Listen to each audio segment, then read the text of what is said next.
Dunyodagi eng qimmat mashina qaysi mashina? Aytsam ishonmaysiz, hozirgi kunda eng qimmat mashina Rolls-Royce La Rose Noria Drop-Tail Custom kabrioleti. Uni narxi taxminan 30-40 million dollar atrofida, lekin tarixdagi eng qimmat mashina Mercedes-Benz 300 SLR Uhlenhaut Coupe'ga tegishli. Aqlga sig'maydigan narxga sotilgan, rekord bo'lgan 142 million dollarga sotilgan. Tushunishlaring uchun bu pul qanaqa kattaligini bitta misol keltiraman.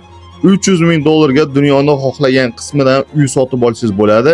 Endi nechta davlatdan sotib olishi mumkin? Siz barcha davlatdan, yana bir donadan emas, 2 donadan tasavvur qilyapsizmi? Bitta mashina puliga barcha davlatdan 2 donadan uy sotib olishingiz bo'ladi.